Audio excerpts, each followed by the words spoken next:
guess I'm not tall enough. There we go. How come you weren't at the ramp build yesterday? I was at swimming lessons. Are we ready? You're good. Okay.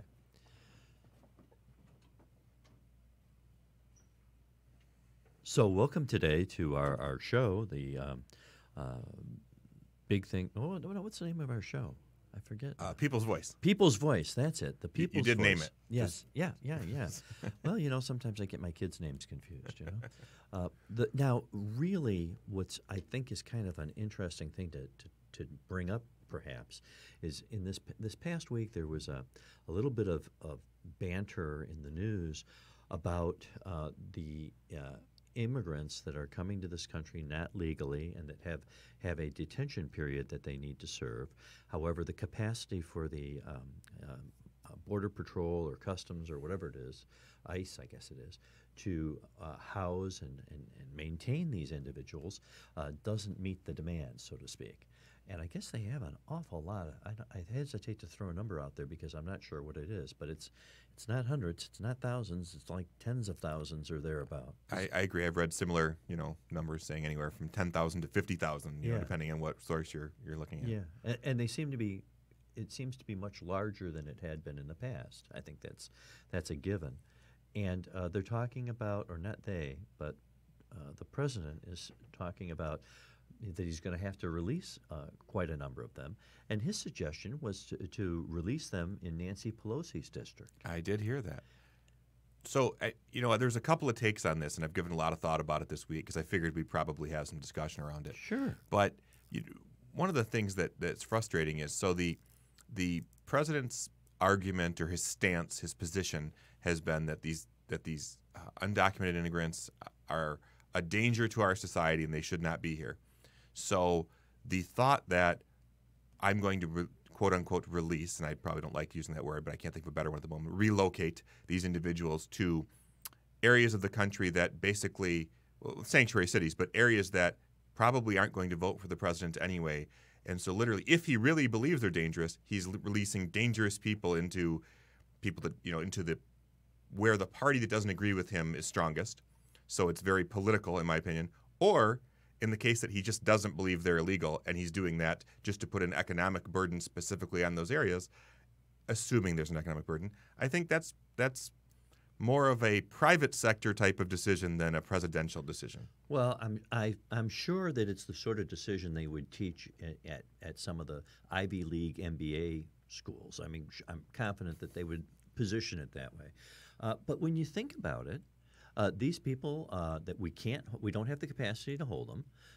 The Congress won't allocate the additional funds that are necessary to hold them in a safe way, and the catch and release concept is something that has been practiced many times before, for years, I believe, before Sure. Donald got in there. It was a catch and release, and now he's just suggesting that since these particular cities have the sanctuary city status, which says we will not force you to go back. I mean, it seems to me as though that's something that should work full circle. He's washing both hands there. They apparently want people who are illegals to be able to stay in their cities. So why not provide them with the resource or the avenue to fulfill that need? And at the same time, those other communities who don't feel as though the sanctuary city concept is a good one, it's like, it just makes sense that you've got these guys that say, I love Apple Jacks. Okay, well, we got a lot of Apple Jacks. We're going to drop them off at your corner. Well, but let's go back to my earlier point, and let's say that President Trump truly believes that these illegal immigrants have a percentage that are dangerous, and that's been his claim since the beginning. So he's effectively saying there's folks out there that don't agree with me because he does not agree with sanctuary city. I think we can agree on that. They disagree with me, so I'm going to release dangerous people there. Now, I don't believe these are dangerous people, so I don't see that it's an issue. But if he does believe it, then he's doing it. And if he doesn't believe it, then he's disingenuous or has been disingenuous. But if he doesn't release them there, where does he release them? You can't release them back into the ocean. I mean, you have to. This isn't fish. It's catch and release. But once you have them, and the situation that's being forced upon them is that there's no way to process them in the manner which he would like to do them. So the only thing he's doing is going back to the previous administration, to Barack Obama's administration's policy of these people, we're going to give them a date. Hopefully they'll show up for it. Until then, we're going to release them. And at the same time, why would he want to release them someplace that they're not welcome? If you're going to have to release them, you may as well release them where they're welcome to be. Sure. Well, I mean, there is some positive, thought process there, but I don't believe, and I don't know what's in Donald Trump's head, and I don't really want to know what's in the president's head, but I am not of the opinion that that's his plan. I think he looks at this as more of a punitive action than he does as the right thing to do. And we don't know that he's not going to separate families as part of this, and I'm not going to jump on that bandwagon because we don't know what's going to happen. But I also believe that most of these people came across the border, I would assume, with some idea of where they were going. Yeah, they were coming here, wherever that means. I'm going to go there. It's kind of a large landmass, though. I really have a hard time understanding what could possibly be wrong. And the other point is that if these congressmen who have been voting against the border funding and against funding greater capacity to handle those places, they're voting against it. Why not take these people that are coming in and put them in their districts? And if their district still feels that that's the right way to do it, then they'll continue to elect them. I actually think you could have a big switch. All of those previously thought of as Democratic strongholds. Yeah, I mean, you never know. Maybe San Francisco will go red. Well, hey, that's possible, but I don't think it'd be because some people went there. I think if we dropped off 200,000 or 300,000 of them in San Francisco, I mean, not we, but they dropped them off there, I think that would be a pretty effective measure for them to be able to digest. Also, the very problem. high cost of living there, so probably people without jobs you'd drop off, and maybe a lower cost of living, or a square state like Colorado. I mean, if you don't have any money anyways, what's the difference whether you go where it's $2 for a loaf or $1 for a loaf? Actually, they have such high incomes there, they should really be able to afford it. The redistribution of wealth could actually start in Silicon Valley. That would be what a concept. Maybe they're right. Reaganomics, trickle down. Well, no, not trickle down. Maybe that whole socialist concept can really be tested out to its logical conclusion when it's your pocket instead of mine. Well, I don't live in Northern California. We live in the same county, so probably we'd be affected by. Well, I sure hope that they don't send them to our county. How do you feel about that? How would you feel if you took, if you live in Troy, I think. I do. Troy's probably got about a 120,000 population or something. I don't even know what it is. It's like the 5th largest city in Michigan. Yeah, okay, so there's a lot of people there. Say they dropped off, 10, 15, 20,000 migrants that don't have any identification or anything like that, who were arrested at the border for coming into this country illegally, and they don't have any place to put them, and they decide to drop them in Troy. You'd be good with that, right? Well, conceptually, you guys have a YMCA or something. I don't know if we do. Conceptually, I would like them to be taken someplace safe, but I think there needs to be a larger plan than that. So, I don't know that dropping 10 or 15,000 people off anywhere is ever going to make sense. Dropping off 5 or 10 people somewhere is probably okay. I would probably say the North isn't a good place. Who's your congressman? I actually have no idea. You have no idea? Democrat, Republican? I have no idea. No, okay. All right. I'm pretty sure it's a Democrat. I think that Troy is, what's her name? She used to be in Barack Obama's administration, and she just ran against Lena Epstein, who was the Republican candidate. I can't think of her name. Padma? No. Well, Dearborn. We could drop them off in Dearborn. That's a strong Democratic community. It is. And if they were to drop off, in that congressional, I understand it's going to go by congressional district. So let's go one step farther to that, though. Let's take some of the many abandoned houses in the city of Detroit, and then we can give them housing. And as part of the program, they can rehab these houses. I don't even know where I'm going with this. I'm just, maybe there's a solution here. Urban farming, and I'm not saying because they're migrants that they have to be farmers. I'm just saying urban farming's a thing. Yeah, I see. I mean, to me, it makes perfect sense. I have to see who my your congressperson. congresswoman is. Yeah. I know her. I've seen her. I just can't think of her name right now. It's one of those things that I've blocked out. But I do that once in a while. Okay, so let's just say that they do put them in. Well, I think isn't California a sanctuary state now? Yes. Oh, okay. Well, then rather than screw around, just put all of them, cut them all loose in California. To be fair, I don't know if you know, 10% of the entire population of the U.S. already lives in California. They don't have 10% of the electoral votes. Well, they're not supposed to. That's not how it works. But I bet. Actually, they do have 10% of the electoral votes. They just, go in one block, and the other ones go in one block. Right. The electoral votes are based upon a fixed number. Sometimes you have states that get a larger break because if they have, 1.5 of the necessary number for an electoral vote, they get 2. Haley Stevens. Haley Stevens, right. A very nice young lady. She moved back to Michigan, moved into her mother's basement, established residency, and she's, I'm sure she's doing a real good job in Congress. And I think that they should take, wait a minute. I think she's in my district too. She is. Yes. You know what? I don't think it's a good idea. No, you have a nice big backyard, Wes. We'll put some tents up. It'll be fine. I don't have that big of a backyard, but. And besides that, they'd have to share it with my English bulldog. Speaking of sharing, my wife's family has a relative who came over from Hong Kong just to visit. And, he's very concerned about his legal status and all that stuff. He's going back like in 8 days. He's only been here for a very short time.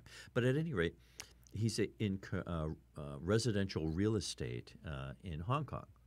And he's been there for quite a while, and his family is engaged in that for a while, has some apartments and things. But anyways, he was telling me that almost everybody there that works in the finance industries and everything of Hong Kong, which is a major component, that they all have domestic help. And when he was talking to me about that, and then he drifted into, well, when we find someone an accommodation, a home or whatever, we have to make sure that they have enough space for a domestic worker in their home. And although it's not a legal requirement, sometimes you have to allocate less space. They usually try to target around 36 square feet, which is 6 by 6. Yeah, that's a jail cell, basically. I think it's smaller than a jail cell. Yeah, I think it might be 7 by 7. I don't know. 10 by 10. 6 by 6? I could lay down smaller, right? I mean... Well, that may be, but that was a joke. Maybe a poorly timed one. Oh well, no, they are smaller. Anyways, we're not going to go there. The point being that one of the properties, he wasn't involved in this, had put a loft sort of relationship in a bathroom, so that the domestic could live in this loft, which was over the bathroom, had about a 2.5 foot clearance there, and that's where she was living. I asked him, is that is that because it's such a capitalist area? And he goes, well, Shanghai's the same way, and so so I don't know. It seems to me that whole idea of socialism isn't working out too well in China. Well, I don't think we want to base anything we do on China's government. So let's be, fair, or frankly on Russia's government. So I understand, and I think part of that's just cultural. Like we're from a society where you got to have a few thousand square feet just to feel comfortable with your family of 4, right?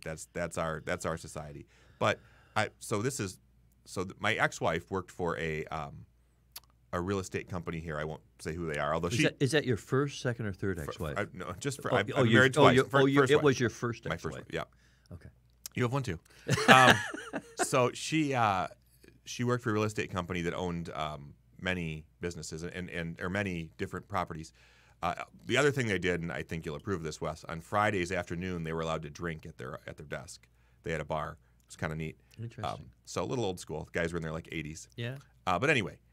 One of the things in the apartments that they owned, one of the things they were challenged with was specifically people who immigrated from Asian countries would would bring 10 or 15 people to live in one apartment, and they would put up cubicles and a bed in each cubicle, and they were just completely fine with that. Now, our systems aren't set up from electrical, plumbing especially. They're not set up for 10 people living in a one-bedroom apartment, right? So there were a lot of issues caused by that. And most leases say you can't do that, but they didn't have any. Wait. Just leases or Betty's and Sue's Yeah, and everybody? as well. Yeah. Okay, all right. But I'm not even sure. I'm sure there's a law here about how many square foot per person you have to have, but I don't know what it is. I know it's more. I got to believe it's more than 6 by 6. Yeah, I think they're violating the Poultry Act when they do right. that, Yeah. You know? I know. I've been to a chicken farm. I work in the food industry. I don't know if you've ever had the opportunity, but I really haven't. It is not great. I mean, I've been to a farm that has chickens, sure, but they have right. lots of room. Right. No. I don't know what the big deal is. Poultry farms, not great. And pig farms, pigs are mean.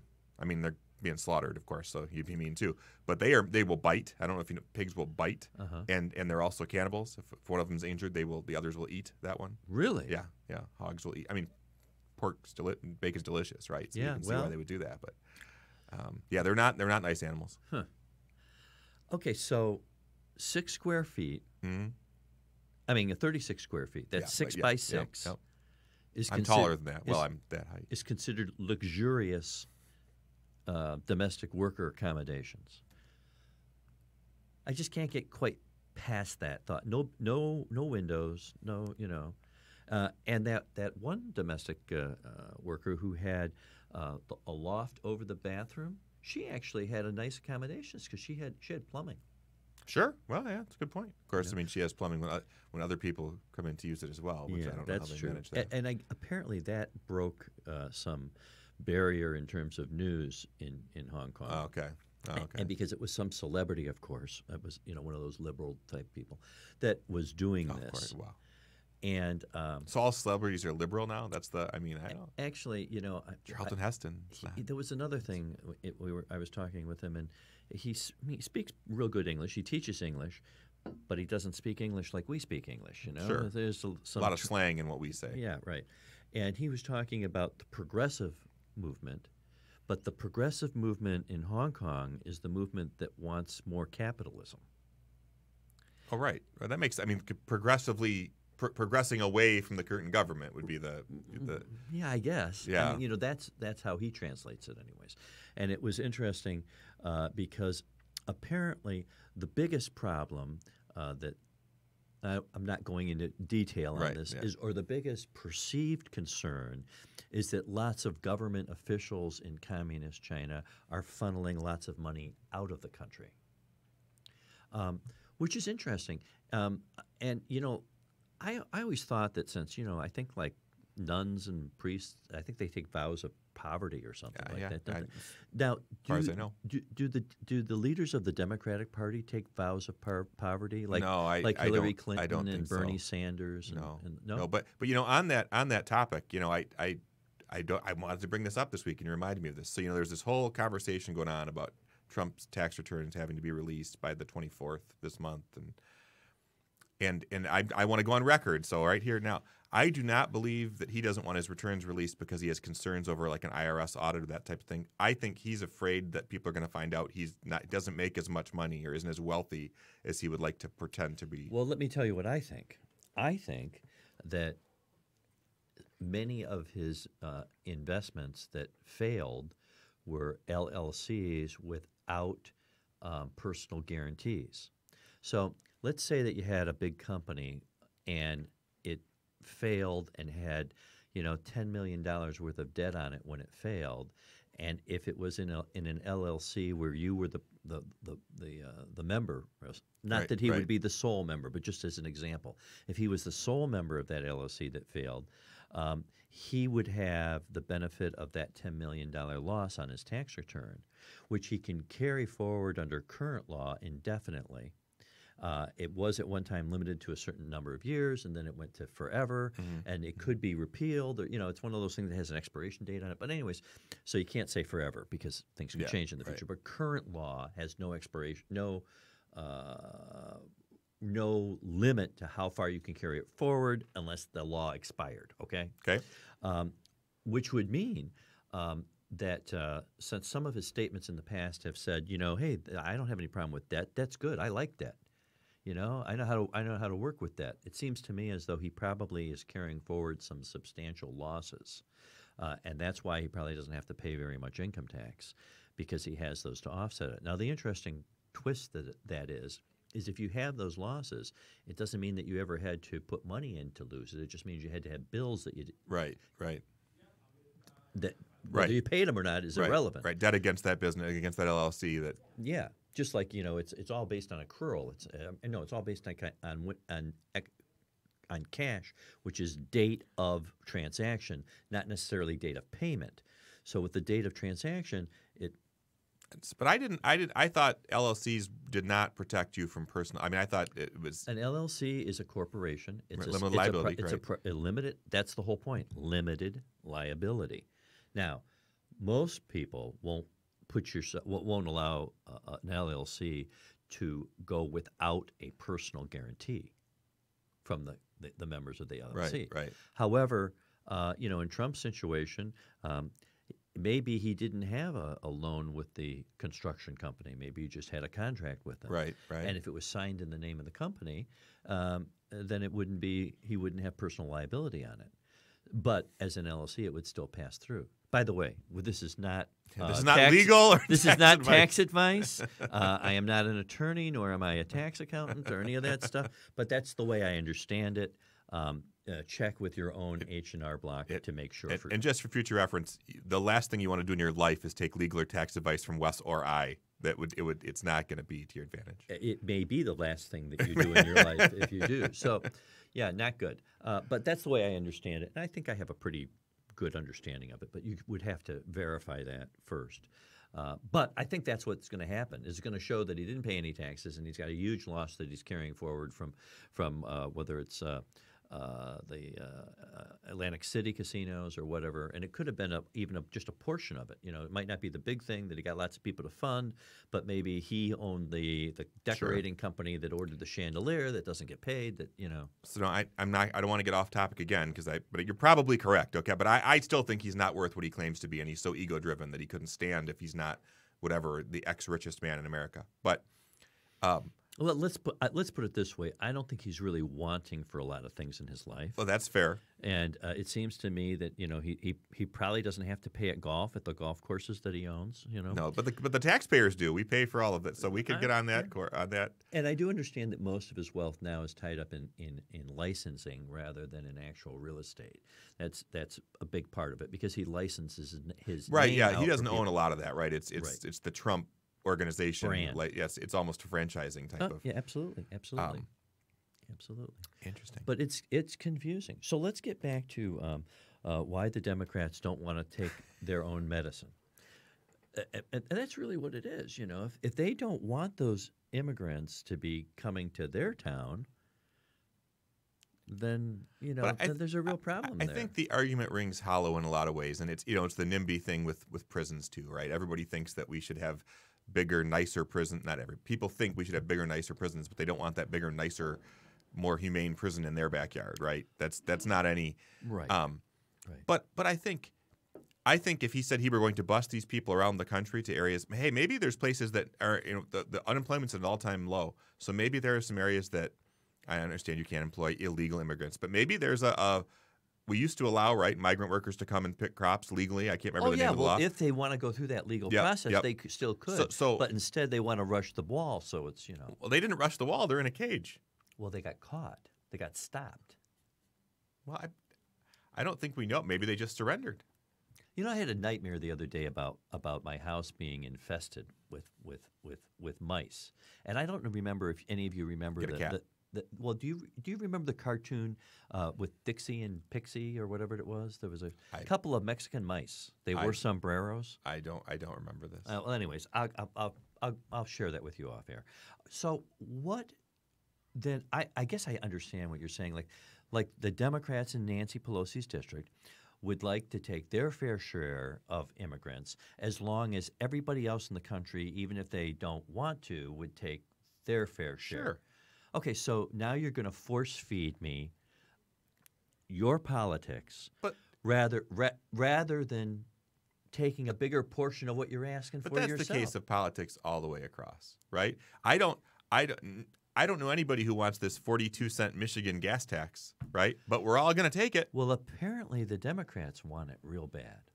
Well, they want to fix the roads, and the Republicans won't give them more money through regular taxation, so they had to tax gas. And by the way, I don't even agree with that statement. I'm just saying that to hurt you. And I understand that it's a difficult piece because people always think that the answer is always more money. And it's not always the answer. No, I agree with you. Unfortunately, sometimes if you just throw more money at something, it just means more money. And it's always been my experience that almost anything run by the government isn't run very well. I would agree with that. That if the government was the private sector, that it wouldn't last very long. Right. And school districts, as an example, in Michigan, all get the same dollar amount per head from the state. Right. Back in the days of Headley and all that stuff in the late 70s, the taxes were rerouted from the local municipality, which collected them and then put them directly into the schools, into the state instead, which divided the money up equally among all the students, because that was thought that it would provide equity in terms of the education system throughout the state. Was that like when the government? I thought it was. I may be confused, but when nationally we created the Secretary of Education, National Education System, or are those two things not? No. This was before that. The big push was that there was the reason why there were failing school districts was because they didn't have the tax revenue to be able to be successful. So now that they've divided it all up, the differences between school districts still exist. The school districts that are unsuccessful in terms of graduation rates and education, the whole shtick, are given the same amount of money. Now, the only difference in that is that individual school districts can raise bonds for physical property. Sure. So theoretically, you could be in a school district that maybe the roof would be falling down, but they have the same amount of money to pay for the teachers. I was going to, the millages, obviously, the education millage. Like in Troy, we have a giant education millage, but right, and that's so that you can have a swimming pool and pretty schools that get painted, safe schools. They use it to. But the nicer the classroom is doesn't mean any less education that has to go on there. It's easier to learn in a safe, clean, well, actually, the city of Detroit has very safe schools. They put in metal detectors a long time ago. There's much less. It's the safest place that kids go in Detroit is into the schools every day. I would believe that. That seems like a fair statement. Yeah. So really the West Bloomfield and Troy schools should be on a par with the Detroit schools, and they're not. Well, there's so much more that goes into that, Wes, and I know you understand that. Well, it is. There is a lot more that goes into it. It's not just money that makes them the same, and that's the problem. The problem is when you think that just more money will fix a problem, then you get aircraft carriers that can't launch planes. Then you get mailmen who don't deliver the mail. Cliff Clavin never delivered the mail. No, Cliff never did. I always wondered about that. Newman, yeah. Never delivered the mail. I love Newman. Now we have a friend John who delivers the mail. We think he does. They could all go home to his barn like that other guy. That's just a joke, John. If you're listening, we're not. So, but the thing about it is that there's burdens upon school districts like Detroit, any area where there's a lower per capita income, right? So in the Detroit school system, the school is also burdened with feeding most of the students without receiving any cost for that, right? That money has to come that comes separately from the state for feeding. They have that's a program that's separate. The money that comes from the state for education is supposed to be for education. I don't think they can use it outside of that scope. And besides that, the millage in Detroit, for example, is assessed against the businesses that are in Detroit as well as the residences, but the real bulk of it comes from the businesses that pay it. So as the population decides to vote for more millages, more businesses were leaving. Now, with more businesses going into Detroit, more opportunity there, they're probably going to raise some more money. But Sure. the point is that more money doesn't always fix problems. And I don't disagree with that. I think anybody that's ever worked in the private sector, right? If so, I have a large team, right? And so whenever we need to do something, someone inevitably comes to me and says we need to hire someone. And my argument is always, well, are we sure that we're working the most efficiently with what we have? And you can usually find a number of places where you're probably not being as efficient as you need to be. And I think in government that is multiplied, right? Because the oversight's different, right? Because they're not responsible for making money, right? Government's one of the very few things in the world that my responsibility to my company is to drive revenue and make money. That's why they pay me. The government doesn't have that rule. They just have to perform the service. Well, they have to perform. They have to have a semblance of performing the service. That's fair. I don't disagree. So when you see that guy going around with the shovel and he takes a little bit of that black crap off the back of the truck and throws it in the hole and then they drive on as if that's going to fix the pothole. What do you think that stuff is? Do you think it even does anything? I think what it does is it temporarily fills the hole. They take a quick picture that it's not there anymore, and 2 or 3 days later, you got the same damn pothole. Yeah. Half the bridges are falling down. Yeah. Those bridges were deteriorating as a result of Granholm. Well, I think those bridges were deteriorating before Granholm. Well, they may have been, but the ones that were, you know what? Go to Indiana, go to Ohio. They have virtually, within a very small margin of error, the same type of weather that we have. Yeah, I would agree. And their roads are roads. They have toll roads, both of them. Okay. And by the way, I lived in a place with toll roads.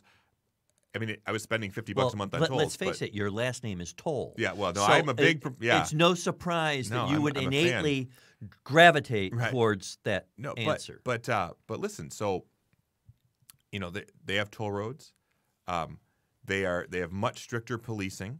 Okay, so you're much more likely to get a ticket, and that a percentage of that money goes towards. But the biggest thing is they have different restrictions on per axle weight loads of trucks. Correct. And that was done for the advantage of businesses, not for the advantage of individuals. So probably the first thing we could do to help our roads is reduce that weight per axle allowed. Well, isn't that a better answer than 42 cents a gallon? Yes. Well, then why is our governor she's not now look, you can say that Schneider should have done it. But right now, the governor is the governor. She's the one who's proposing the 42 cents. She's the Democrat. And instead of looking at that axle weight, she's looking at raising the taxes. Sure. So you've got a Democratic governor who wants to subsidize industry. I think, you know what? Your statement may be correct. I think she's afraid of hurting the industry. Okay, I mean, maybe she should be. But I would go one step further, that the reality is I don't think she expected to get 42 cents. I think that was an opening offer, okay, and maybe it's going better than expected. Two, we can all agree that our roads are for crap, right? Our roads are crumbling around us. Everybody I know now, when you buy a car, you buy the tire and wheel protection because you plan on putting a wheel or tire on your car as a result of potholes. So those are factual, but the last governor, the last administration did nothing to fix it, and you can blame Granholm, and maybe she did nothing to fix it. But I think that we've always had this issue with our roads, and maybe we do need toll roads. Maybe we need some other way to pay for them. Maybe. Well, the axle thing. Okay, I've heard the axle answer before, and I actually think that it's accurate. I do not. I haven't verified this, but the person I was discussing it with seemed very knowledgeable, and they said that it was actually an incentive or an adjustment that was made way back during World War II to allow for all the equipment for World War II to ship. I believe that's correct. Right. Okay. Now, if that is or isn't the case, it doesn't really matter. What matters is that apparently we're one of the few, if not the only jurisdiction that has that sort of change in the thing. So if we raise it to become comparable with our neighboring states, we're not going to lose anything. Well, and here's the real question, though. We're not going to be non-competitive if we come up to the same bar as everybody else. Here's the real question. Where are those trucks going if no other states allow this weight? Because the truck's going somewhere, right? So it can't drive into Ohio, Indiana. Well, is it going within Michigan from place to place? What I had heard is that they they go ahead and go into the other states anyways, and the businesses have made the decision that they're better off paying the fines on the trucks that wind up being measured, because there's enough of them that get through. Sort of like drugs coming to the United States, they know that so many of them are going to get Right, caught. yeah, percentage for loss. Percentage of loss, and that's what I understand. It's like it's not a crime; it's just a fine. So they just go with it. Hey, look, I mean, there's that famous. But that fine goes towards the roads. Right, yeah, there you go. So that's why they have good roads. They're fighting. No, I mean it's like the old argument about. I mean, it's a true thing, but like Ford with the Pinto, right? When they discovered they were blowing up, and then that memo was produced where they said, "Well, we believe the cost for the defense of this is going to be cheaper than recalling these cars." Yeah, that was a bad memo. It was a bad memo, and I think we all know not to write a memo like that today. But well, that's right. I think it was. Secretary Director Casey that told Oliver North that if you have to take notes, you don't belong in this business.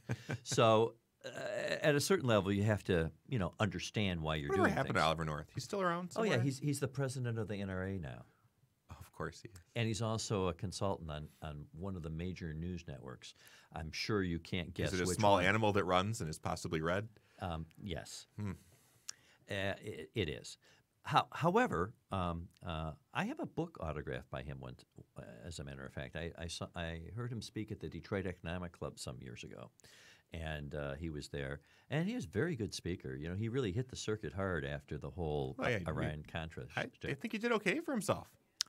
I think he did very well. I thought Wayne LaPierre was head of there. I didn't know, so they've switched that out? No, Wayne is like the executive at something. So he's like the guy in the office all the time. Okay. And Ali has taken over for Charlton. Yeah. Yeah, that was a big blow when Charlton Heston died. He was a big proponent. A real moneymaker for him. But at any rate, so the real story here is that the illegal immigrants are going to go where they'll feel safer because they have because they're sanctuary cities. If an illegal immigrant happens to be in San Francisco and a crime is committed against them, they can go to the police. It's that's a good thing. It's really where they belong. It's really where they belong. It's safer for them if they're put in those sanctuary cities. Thank God Troy isn't a sanctuary city. Well, I heard that Nancy Pelosi actually said that it's a bad idea to release these aliens. Well, I don't think the intentions with which it's being done are I'm going to use the word honorable. Well, if they put them in a city that's not a sanctuary city, and God forbid one of them are assaulted in some way or something, or there's some human trafficking or anything like that, they have no repercussions to seek safety. So it really is a humanitarian effort to. Well, Trump isn't known for his humanitarianism. Hey, look, he really should win a Nobel Prize. It's just like if you have an area that's good for ducks, that's where you should put ducks, right? To hunt them or to? Well, I mean, if it's a place that's good for ducks to live, and you gotta have wetlands and all that stuff. So that's where they belong. You wouldn't take a bunch of ducks and put them in the middle of a prairie. They got web feet for a reason. So they can fly, though. It really doesn't matter where you drop them off. That's probably true, and there may be a flight risk with these. But why would they want to leave the sanctuary cities? They come around with a food truck every day. They have tacos. Yeah, but what if you're not there with your wife or daughter or son, or what if what you're separated from? Then they're at a different sanctuary city. Well, I don't think if they anybody's decided to guaranteed go on this multi-mile march, they knew they were. I mean, look. All these people aren't from the. We haven't talked about the caravan in a while. It's weird. But I don't think all these people are from the caravan. They're just people that are being held at the border. That might be true. However, there are caravans. Will you concede that point? There was a caravan. There was 6 or 7 people in that. We saw it. There were stones thrown, right? Yeah, it was a big riot. Yeah. Big riot. It's huge. It's weird how we haven't heard about that since the elections. It's weird. So do you think that Detroit is going to become a sanctuary city? I think it could be, but not for the same reasons that you would. I think that there's much bigger concerns within the urban areas of Detroit, the residential areas of Detroit, than if somebody is in the country illegally. And I think there's probably quite a bit of people that are illegally in the country from Canada into Detroit. I know that's not what we're talking about, but So I you know, Well, although I do have a friend that works for ICE in Detroit, and that's I do too. Yeah. I do too. Yeah, well, actually, the friend I have, I think, works for ATF. I'm sorry, Oh, that's a whole different thing. a whole different thing. But apparently, that's a confusing whole alphabet soup thing. Yeah, Who yeah. does what anymore doesn't necessarily have anything to do with what the initials are. Right. Yeah. Right. Sure. You know, like we're taping this session right now, but there's no tape involved. I think that that's a violation of something. But Recording might just be okay. okay, well, we're recording. They right now. they still call when they release it. They call it an album, but it's not an album anymore. Yeah. Well, Vinyl's back though. FYI, just a whole separate vinyl. There's a whole section of vinyl at Best Buy now. my son has a whole bunch of vinyl records and a real record player and everything. He thinks it's new technology. He saw this big disc. Oh yeah. Wow, when did they come up with that? So, so listen, they have now. This is we don't get off, but this is for all the listeners' benefit. They have turntables that read with a laser, so they don't damage the vinyl. So if you have classic vinyl, you don't run the risk of, remember in the old days, they'd break free and scratch up your record, or you'd wear it out. I actually have a friend of mine who lives in Plymouth who does a column and I don't know. He has a serial storyline about different types of music that he does almost every day.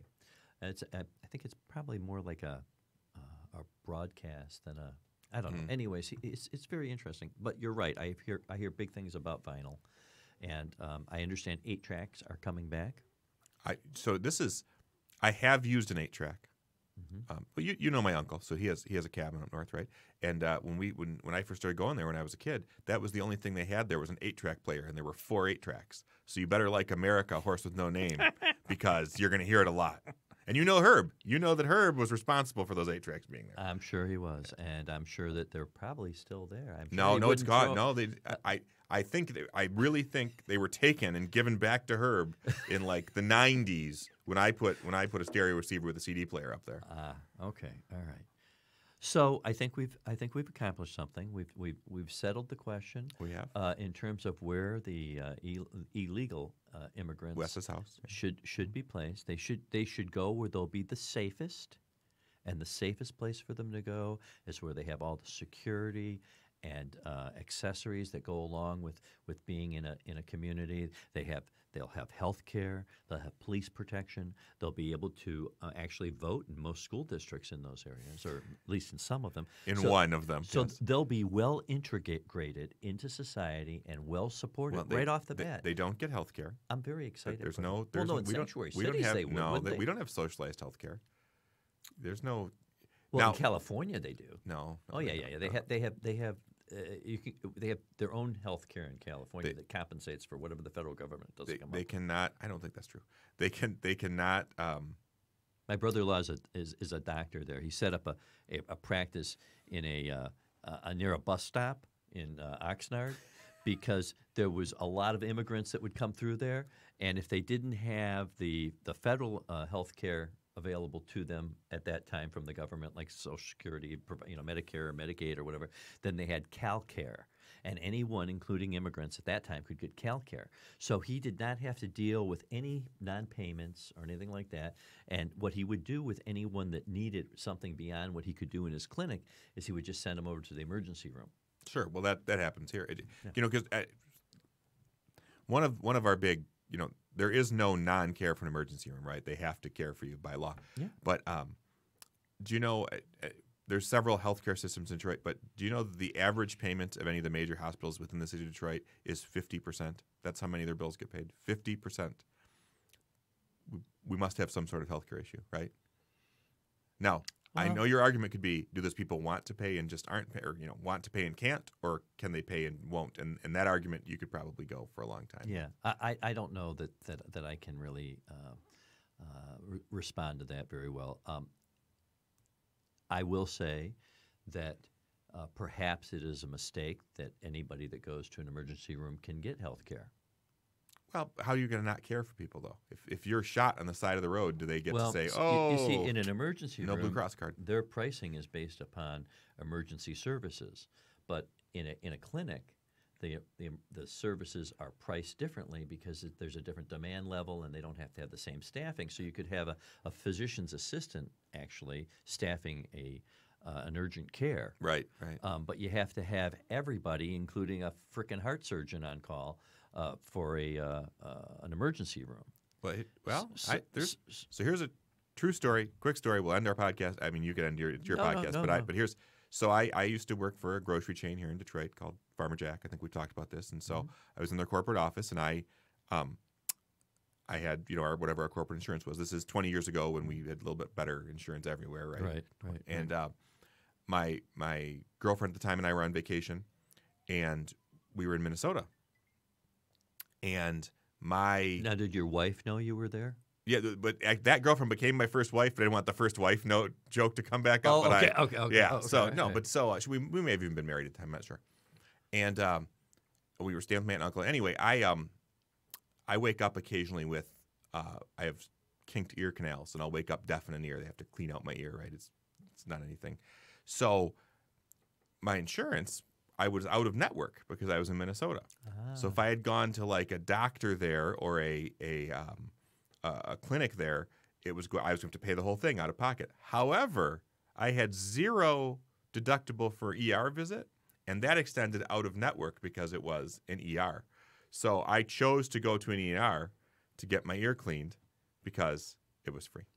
And how much did that set back your insurance company? Thousands of dollars, I'm sure. Thousands of dollars. But it didn't cost me anything. Right, but you could have gone to the drugstore and got some of that little mirroring doesn't work for me. stuff I and drop have it one. in It your doesn't ear work. It's with got a a little bulb ball. you squeeze. Yeah, it doesn't work for me. No. Yeah. But I see you've experienced it. Yeah, well, I understand. Well, thank you for bearing with us today. Our upcoming podcasts are going to be divided into two segments. The first segment is going to be the People's Voice, and the second segment is going to be the Success Factor. You've endured the People's Voice today, and the Success Factor is going to be leaning towards just what it sounds. We're going to look for things that have made people successful, or things that drove people towards success, as well as things that have pushed people back, whether it's in business or whether it's in life. And actually, they're the same thing. It's just the business of life. Thank you very much, and we look forward to visiting again. Absolutely. Well, is there a phone number? I think you had a phone number you wanted to give out so folks could call in if they had comments on the previous week's show. Let me pull this up, and you're welcome to call this number and leave a message anytime if it doesn't get answered, and we'll be happy to look at those comments or hear those comments, maybe even play them back. And for some reason, I'm having a little bit of a hard time finding the here we go. It's 248-820-5203. 248-820-5203. Thank you for listening. Well, I wish we would have put this thing up last week, or whenever it was, but I didn't understand that.